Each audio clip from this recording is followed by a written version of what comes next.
Pan কার্ডের নতুন নিয়মে আধার কার্ড দিয়ে আর প্যান কার্ড করা যাচ্ছে না। তবে এক্ষেত্রে কোন ডকুমেন্ট দিয়ে আপনি প্যান কার্ড বানাবেন? প্যান কার্ড বানানোর জন্য নতুন নিয়ম, আর এই নতুন নিয়মও অনেক কিছু বদলে গেল। এরপর থেকে নতুন প্যান কার্ড করতে শুধুমাত্র বাবার নাম দিলেই হবে না, মায়ের নামও লিখতে হবে। শুধুমাত্র ভোটার কার্ড দিয়ে কি প্যান কার্ড করতে পারবেন? তাতে একটি না দুটি ডকুমেন্ট আপলোড করতে হচ্ছে, সেটাই আজকের এই ভিডিওতে। এমনকি পুরাতন যে ভোটার কার্ড গুলো রয়েছে, এই ভোটার কার্ড গুলোতে ডেট অফ বার্থ নেই, অর্থাৎ শুধুমাত্র বয়স রয়েছে, সেই ভোটার কার্ড দিয়ে কি প্যান কার্ড করা যাবে?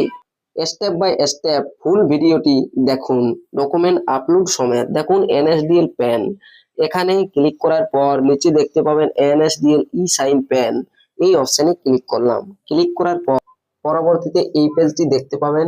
এখান থেকে আপনি new pan card application new pan এই অপশনটি বেছে নেবেন। তারপরে দেখুন ডান সাইডে কাস্টমার নেম এজ পার আধার, অর্থাৎ আধার কার্ড অনুযায়ী নাম লিখতে হবে। তারপরে জেন্ডার, এখান থেকে ফিমেল বা মেল যেটি হবে সিলেক্ট করে নেবেন। তারপরে ডান সাইডে দেখুন কাস্টমারের মোবাইল নাম্বার, মোবাইল নাম্বারটা দিয়ে দেবেন। বাম সাইডে দেখুন তারপরে নিচে ইমেল, ইমেলের পরে নিচে দেখুন একটি ঘর রয়েছে, টিক মার্ক দিয়ে সাবমিট এই অপশনে ক্লিক করবেন। সাবমিট অপশনে ক্লিক করতেই পরবর্তী পেজে চলে আসবেন। এখানে আর ইউ শিওর অপশনে ক্লিক করতেই প্রসেসিং হয়ে যাবে। প্রসেসিং হওয়ার পর পরবর্তী পেজে আপনি চলে আসবেন। এখান থেকে আপনাকে এই যে আই এগ্রি অপশনে ক্লিক করার পর মোবাইল নাম্বার দিয়ে দিতে হবে। মোবাইল নাম্বার যার রেজিস্টার রয়েছে যিনি, তার মোবাইল নাম্বারটা দিয়ে দেবেন। মোবাইল নাম্বারটা দিয়ে দেওয়ার পর সাবমিট এই অপশনে ক্লিক করবেন। সাবমিট অপশনে ক্লিক করার পর একটি ওটিপি চলে যাবে সেই মোবাইল নাম্বারে। ওটিপিটা এই জায়গাটাতে দিয়ে নিচে সাবমিট ডান সাইডে যে অপশনটি রয়েছে সেই অপশনে ক্লিক করতে হবে। দেখুন আমি এখানে ওটিপি দিয়ে দিচ্ছি, ওটিপি দিয়ে সাবমিট এই অপশনে ক্লিক করছি। এই অপশনে ক্লিক করার সাথে সাথেই দেখুন এখানে ফর্ম নম্বর 93 খুলে যাবে। তবে এখানে দেখুন দেখতে পাচ্ছেন নিউ প্যান ইন্ডিভিজুয়াল ফর্ম 49ও রয়েছে। আধার নম্বর ডান সাইডে যে অপশন রয়েছে সেই জায়গাটাতে আধার নম্বরটা দিয়ে দেবেন। তারপরে দেখুন এখানে দেখতে পাবেন প্রথমেই নেম এজ পার আধার, অর্থাৎ আধার কার্ড অনুযায়ী নাম লিখবেন এই জায়গাটাতে, এই ঘরটাতে। তারপরেই দেখুন ফার্স্ট নেম লিখতে হবে, তারপরে মিডল নেম, তারপরে লাস্ট নেম অর্থাৎ টাইটেল। আগের ফর্মে আগে টাইটেল তারপরে নাম লিখতে হতো ফার্স্ট নেম, এখন আগেই ফার্স্ট নেম তারপরে টাইটেল।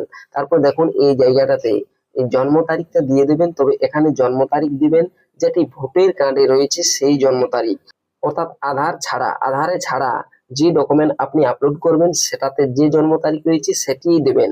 ভোটার কার্ড দিয়ে আমি এখানে করবো তাই ভোটার কার্ডের জন্ম তারিখটা দিয়ে দিচ্ছি। দিয়ে পরে বাম সাইডে একটি ঘর রয়েছে সেই ঘরটাতে টিক মার্ক দিয়ে ডান সাইডে নেক্সট এই যে সাবমিট অপশন, এই সাবমিট অপশনে ক্লিক করার পর দেখতে পাবেন এইভাবে নাম, এখানে ফার্স্ট নেম, লাস্ট নেম, জন্ম তারিখ, তারপরে নেক্সট ডান সাইডে নেক্সট অপশন রয়েছে সেই নেক্সট অপশনে ক্লিক করবেন। এরপর দেখুন এখানে প্যারেন্ট ডিটেলস, এখানে ওয়েদার মাদার অথবা ফাদার ইজ সিঙ্গেল প্যারেন্ট, এখানে নো, এই নো অপশনে ক্লিক করবেন যেটি আগেও করতেন আপনারা। তারপরে ফাদার নাম, বাবার নাম, এখানে বাবার নাম ফার্স্ট নেম দিয়ে দেবেন, লাস্ট নাম এগুলো দিয়ে দেবেন। তারপরে রি ইন্টার, অর্থাৎ পুনরায় আপনাকে বাবার নামের ফার্স্ট নাম, মিডল নাম, লাস্ট নেম, যদি মিডল নাম থেকে থাকে তবেই দেবেন, নতুবা নাই।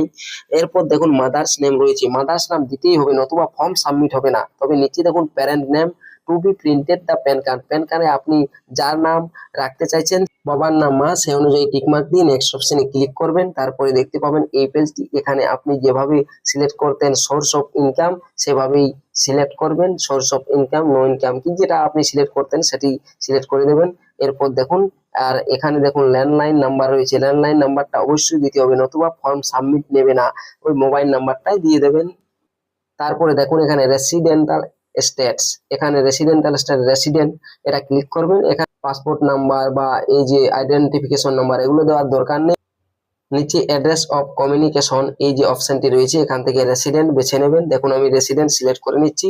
সিলেক্ট করার পর নিচেই দেখুন রেসিডেন্টাল অ্যাড্রেস রয়েছে, ফ্ল্যাট ডোর নাম্বার, বাড়ি নাম্বার থেকে থাকলে দিবেন, নতুবা দেওয়ার দরকার নেই। এখানে যেটি রোড স্ট্রিট সিলেক্ট করতে বলছি এখানে ভিলেজ দিবেন। তারপরে পোস্ট অফিস লিখবেন। তারপরে এখানে লোকালিটি যেটি আপনার থানা বা এসডি অফিস সেটা সিলেক্ট করবেন। তারপরে ডিস্ট্রিক্ট, তারপরে কান্ট্রি নেম যেভাবে সিলেক্ট করতেন আগে, তারপরে স্টেট সিলেক্ট করে নেবেন। তারপরে পিনকোড সিলেক্ট করে নেবেন। যদি আপনি অফিস অ্যাড্রেস দিতে চান সেক্ষেত্রে অফিস অ্যাড্রেস দিতে পারেন। এখানে অ্যাপয়েন্টিং রিপ্রেজেন্টেটিভ অ্যাক্সেস নো যেটা আপনারা করতেন সেটাই করবেন। তারপরে এখানে নেক্সট ডান সাইডে যে অপশনটি এই নেক্সট অপশনে ক্লিক করবেন। তারপরেই আপনি এবারে এই পেজে চলে যাবেন। এখানে এই যে যেটি এও কোড ইত্যাদি দেখতে পান সেগুলো দেখতে পাবেন, নেক্সট অপশনে ক্লিক করবেন। এই জায়গাটি সব থেকে important. Proof of identity, proof of address আর proof of DOB. Proof of identity এখানে সিলেক্ট করবেন কি না, এখান থেকে আপনি আধারও সিলেক্ট করতে পারেন। দেখুন আমি সিলেক্ট করে নিচ্ছি। তারপরে দেখুন এই যে প্রুফ অফ অ্যাড্রেস, এটা থেকেও আধার সিলেক্ট করতে পারেন। দেখুন আমি আপনাদেরকে সিলেক্ট করে দেখাচ্ছি।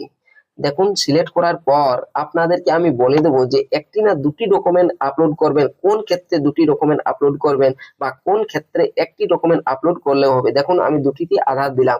এরপর দেখুন প্রুফ অফ ডিওবি, এখান থেকে driving licence, matriculation certificate, passport, birth certificate, pension payment order, marriage certificate, affidavit, এই ইত্যাদি যে জিনিসগুলো রয়েছে এগুলোর মধ্যেই আপনাকে সিলেক্ট করতে হবে। এখানে কোনো আধার কার্ডের অপশন পাবেন না। Elector photo identity card, elector photo identity card মানে হচ্ছে ভোটার কার্ড, ভোটার কার্ড দিয়েও হবে।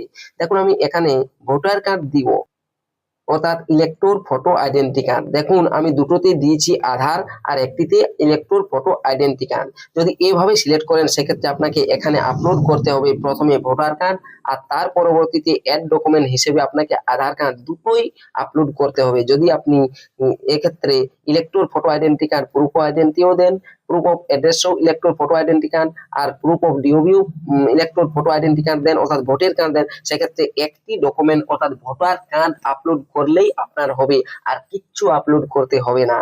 তবে দেখুন এখানে এই যে ছবি আপলোড একই রয়ে গেছে। চুজ ফাইল অপশনে ক্লিক করে যেভাবে ছবি আপলোড করতেন সেভাবেই আপনারা আপলোড করতে পারবেন ছবি, আর সিগনেচারও সেইভাবেই আপনারা আপলোড করতে পারবেন। তবে এক্ষেত্রে মনে রাখবেন proof of identity, proof of address আর প্রুফ অফ ডিওবি যদি আপনারা একই রাখেন, ভোটার কার্ড অর্থাৎ ইলেক্টর ফটো আইডেন্টি কার্ড, সেক্ষেত্রে একটি ডকুমেন্ট আপলোড করলেই হবে। তবে যদি আপনারা এই proof of identity, proof of address হিসেবে আধার সিলেক্ট করেন আর প্রুফ অফ ডিওবি হিসেবে ভোটার সিলেক্ট করেন, সেক্ষেত্রে আপনাদেরকে আধার কার্ড আর ভোটার কার্ড দুটোই আপলোড করতে হবে এই চুজ ফাইল অপশনে ক্লিক করে।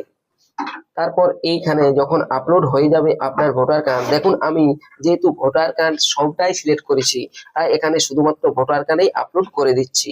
ভোটার কার্ড আপলোড করার পর নিচেই দেখতে পাবেন নাম বা সেলফ, এগুলো আপনারা আগেও দেখতে পেতেন। সমস্ত কিছু ঠিক আছে কিনা দেখে নিয়ে পরে সাবমিট অপশনে ক্লিক করবেন। দেখুন আমি এরপর এই জায়গাটাতে প্লেজ লিখে পরে সাবমিট অপশনে ক্লিক করছি। তবে এক্ষেত্রে সাবমিট হচ্ছে না। কেন সাবমিট হচ্ছে না জানেন? এই যে মায়ের নাম, এখানে দেখুন লাস্ট নেম যে জায়গাটি রয়েছে বা ফার্স্ট নেম, এখানে স্টার মার্ক দেওয়া রয়েছে, অর্থাৎ আগে মায়ের নাম না লিখলেও হতো, এখন মায়ের নাম লিখতেই হবে, তাই সাবমিট হচ্ছে না। তাই আমি পুনরায় এই মায়ের নামটি লিখে নেক্সট অপশনে ক্লিক করছি আর সাবমিট করছি। দেখবেন সাবমিট হয়ে যাবে। দেখুন নেক্সট অপশনে ক্লিক করার পর এখানে পুনরায় এই যে সাবমিট অপশনে ক্লিক করলাম। সাবমিট অপশনে ক্লিক করার পর দেখুন এখানে প্রিভিউটি দেখাচ্ছে যে কি কি আমি আপলোড করেছি। দেখুন একটি ডকুমেন্ট আপলোড করেছি আর proof of identity, proof of address, proof of DOB হিসেবে ভোটার কার্ডই সিলেক্ট করেছি, আর এখানে একটি ডকুমেন্ট আপলোড করেছি। দিয়ে পরে কনফার্ম, ডান সাইডে অপশন আছে সেটা দিয়ে কনফার্ম করতে হবে, আর তারপর এডিটও করতে পারেন। কনফার্ম অপশনে আমি ক্লিক করে দিলাম। এরপর ওটিপি, ই সাইন বা বায়োমেট্রিক যেটি দিয়ে করতে পারেন, এইভাবে যেভাবে করতেন সেভাবেই হবে। ওটিপি, ই সাইন এই অপশনে ক্লিক করে দিলেই পরে এই অপশনটি খুলে যাবে। এই অপশনটি খোলার পর এখানে বাম সাইডে একটা টিক মার্ক দিয়ে পরে আধার কার্ডের নাম্বারটা দিয়ে দিতে হবে। আধার কার্ডের নাম্বার দিয়ে সেন্ড ওটিপি অপশনে ক্লিক করলেই আধার কার্ডে রেজিস্টার থাকা মোবাইল নাম্বারে ওটিপি যাবে। ওটিপি ভেরিফাই করলেই দেখবেন আপনার কাজ সাকসেস হয়ে যাবে, প্যান কার্ড হয়ে যাবে নতুন করে।